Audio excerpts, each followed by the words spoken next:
En este marco académico se me solicita opinión acerca del caso Vicentín. Considero que el caso Vicentín plantea una serie de cuestiones complejas que tocan varias ramas del derecho, desde el derecho concursal, societario, bancario, penal, penal tributario, ley de lavado de activos, derecho administrativo, constitucional, procesal, etc.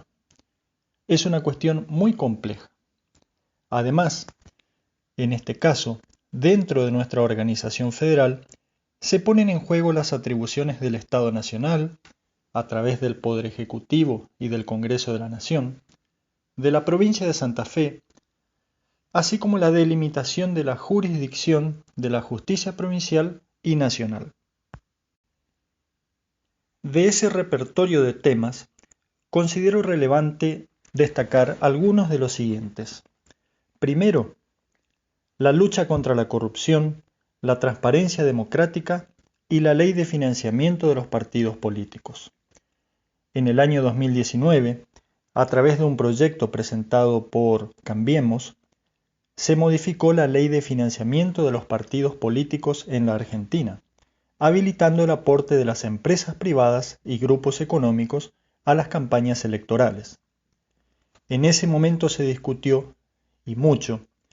si es que esa situación implicaba la privatización de la política, si es que esas empresas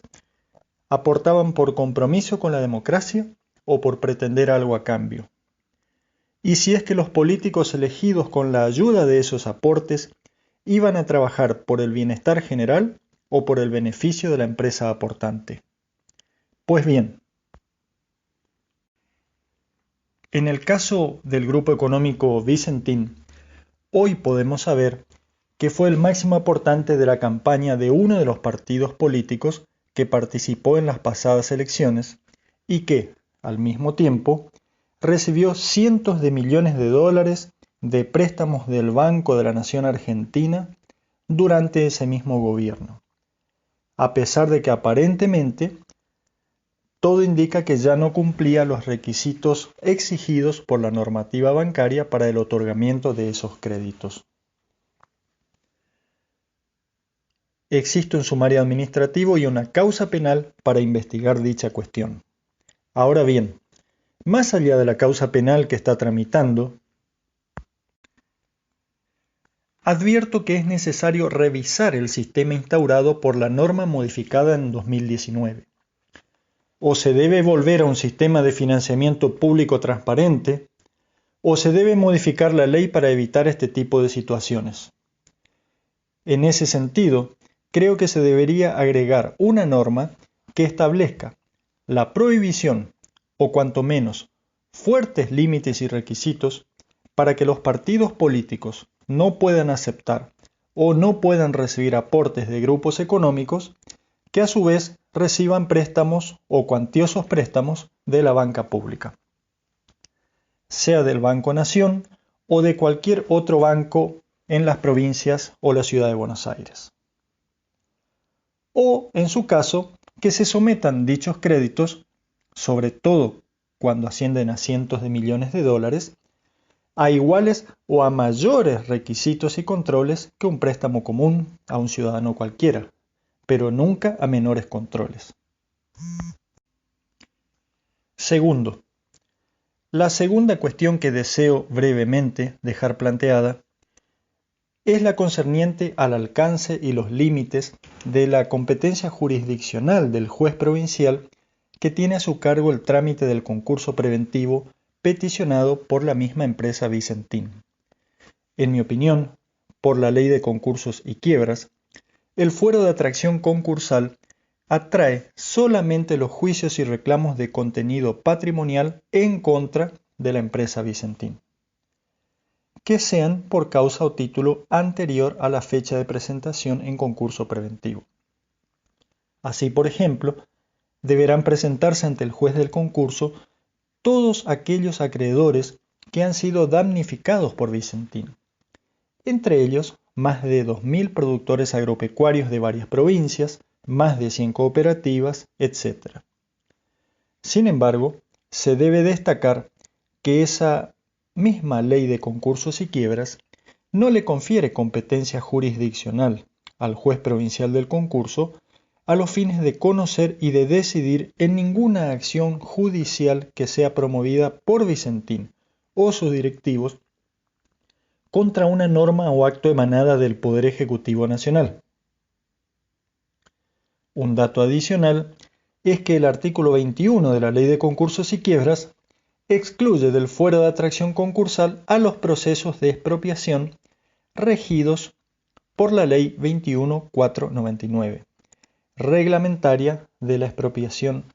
prevista en el artículo 17 de la Constitución Nacional. El propio juez actuante, doctor Fabián Lorenzini, se declaró incompetente para entender en la demanda promovida por los directivos de Vicentín en contra del Decreto de Necesidad y Urgencia 522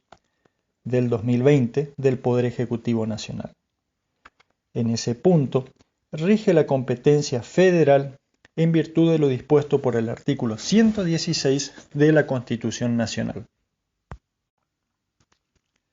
No es competente el juez del concurso,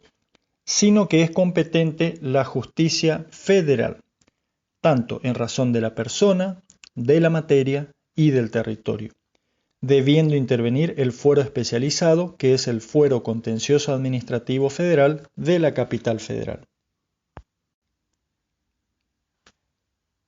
Tercero, la tercera cuestión que considero importante es respecto de la competencia del juez del concurso para el dictado de medidas cautelares contra el Estado Nacional y, en su caso, cuáles son las normas aplicables. En mi opinión, así como el juez del concurso carece de competencia para entender en una demanda de inconstitucionalidad planteada por Vicentín contra el Estado Nacional, así también el juez del concurso carece de competencia para, en esa acción o demanda de inconstitucionalidad, plantear ningún tipo de medida cautelar contra el Estado Nacional. No hay ninguna norma que lo autorice. No tiene habilitación de competencia. Es una cuestión totalmente ajena a su fuero de atracción concursal. Y además de hacerlo, violaría las normas constitucionales y normas legales específicas que confieren competencia a otros jueces y tribunales, en este caso del fuero federal. Como si todo esto fuera poco, se debe señalar que en la quimérica hipótesis de que el juez provincial del concurso, aun considerándose incompetente, como lo ha hecho, decidiese dictar una medida cautelar contra el Estado Nacional, debe aplicar una norma legal específica, vigente, que todos conocemos, que es la Ley Nacional 26.854,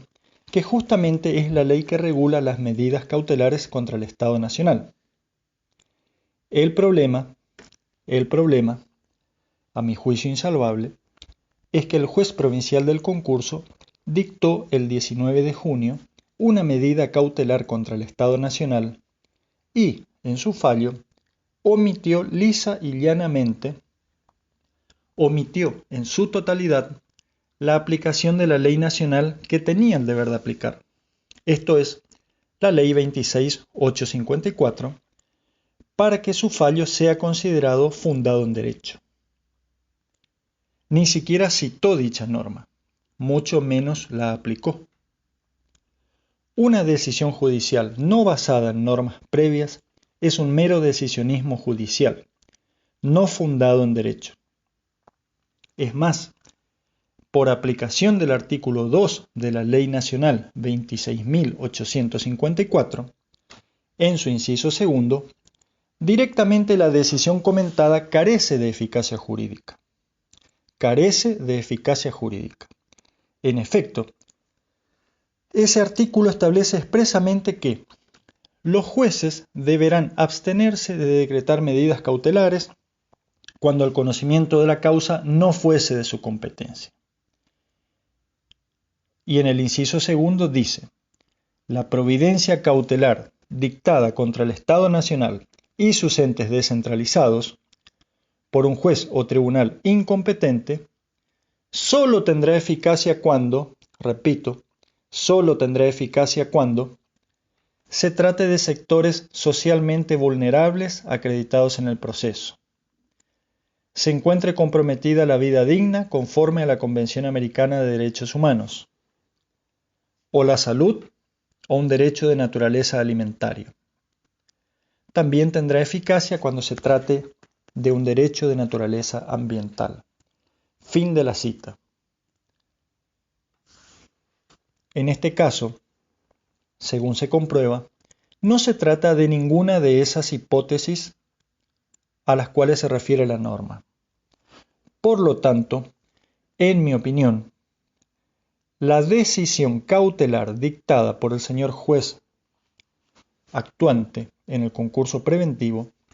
carece de eficacia jurídica a la luz de una ley emanada del Congreso de la Nación, ley general aplicable en toda la República Argentina y que por el artículo 31 de nuestra Constitución es ley suprema de la Nación, junto a la Constitución. En pocas palabras, el juez provincial del concurso no es la autoridad constitucional habilitada para decidir no aplicar una norma general emanada del Congreso de la Nación, ni tampoco es la autoridad constitucional habilitada para decidir no aplicar una norma general emanada del Poder Ejecutivo Nacional, sea por ejemplo un decreto o un decreto de necesidad de urgencia. En tanto normas existentes, vigentes, válidas, salvo declaración judicial de inconstitucionalidad por otra autoridad judicial que sea competente, lo cual no ha acontecido,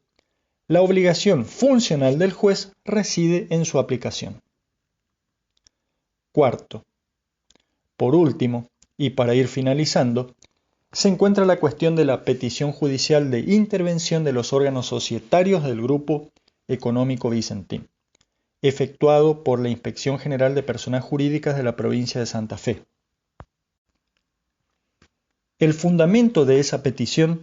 es la denuncia de una serie de irregularidades legales, de falta de transparencia, que echa dudas sobre la auténtica conformación del entramado societario de Vicentín, de la participación en otras sociedades,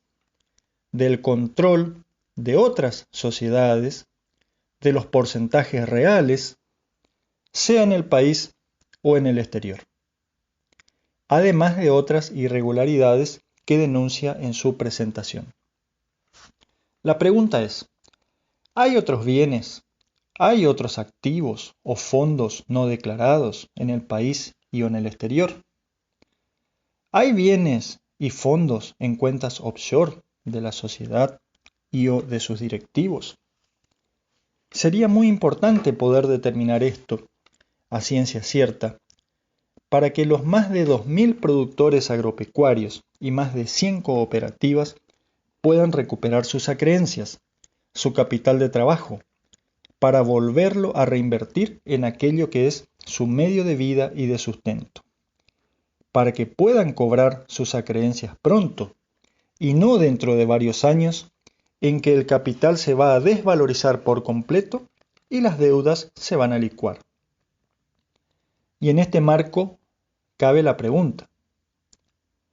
¿son los directivos de Vicentín que la llevaron a esta situación los más adecuados para generar un manejo transparente y para garantizar la confianza de los acreedores de que van a cobrar, y a los productores para que les sigan entregando su producción? Tengo mis dudas. Por eso es muy importante lo que vaya a acontecer en este punto con la audiencia de conciliación que ha convocado el señor juez actuante a los directivos de la empresa y al Estado provincial. Para terminar, en todo este proceso, sea cual sea la vía que se imponga o que se adopte, considero importante preservar los intereses de los miles de productores que deben recuperar su capital, de las cooperativas damnificadas, de los trabajadores, del Banco Nación para que recupere el dinero prestado y lo vuelva a represtar a otros productores que lo necesiten. Y también, muy importante, que la decisión que se adopte preserve el buen funcionamiento de esta unidad de negocios y de otras unidades de negocios en el norte de la provincia de Santa Fe, que hace a las fuentes de trabajo, al crecimiento, al progreso, al desarrollo de toda esa zona. Considero muy importante garantizar eso a los ciudadanos y ciudadanas de Avellaneda, de Reconquista y de toda la zona de influencia.